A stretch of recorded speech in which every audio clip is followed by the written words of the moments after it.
তো গাইজ মই ডিউটিৰ পৰা আহি পালোঁ।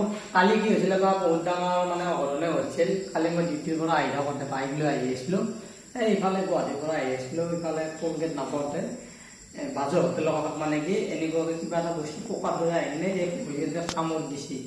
কামত দি কিনে এতিয়া কোন সোমাইছিলে কি কৰিছে গম পোৱা নাই। ৰাতি বিষত টোপনি অহা নাই, মই দেখিছোঁ কেনেকৈ গৈছে, কেনেকৈ গৈছে পুৰা সোমাইছে কিজানি ৰাতি পুৰো বিষত থাকতে পাৰা নাই। এনেকুৱা হৈ গৈছে অৱস্থা, ভৰিৰ অৱস্থা এনেকুৱা। এতিয়া এটা কটা আনিছোঁ, মানে কাজি টেঙা লাষ্টতে কটাডাল আনিছোঁ, কটাডাল দিলে এতিয়া ফুটিয়াই দিলে বস্তুটো, ফুটিয়াই দিম এইটো দেখি দিম, ফুটিয়াই দিলে বস্তুটো, এই বস্তুটো এতিয়া ফুটিয়াই দিম এইটো।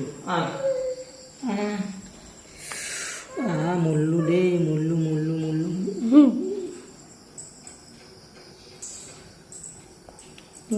রবা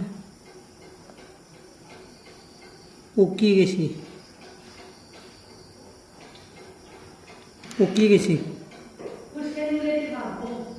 অলসি বস ও তাই দই গেছি কিনে কাপড় এখন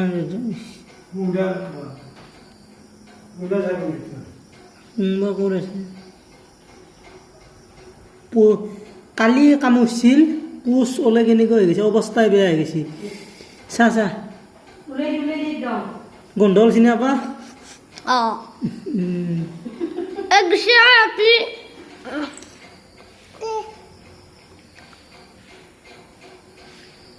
চা কেনেকুৱা আছে নেকি নে আছে বাইরা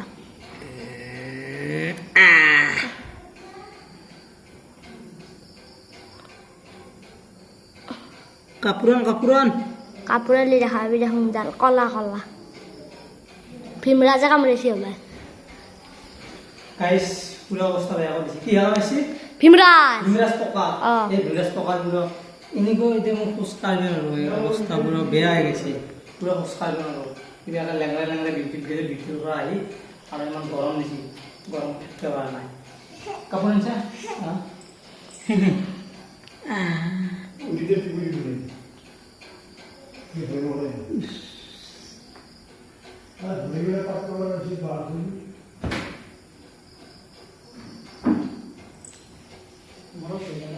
নাই নেকি দেখাবলৈ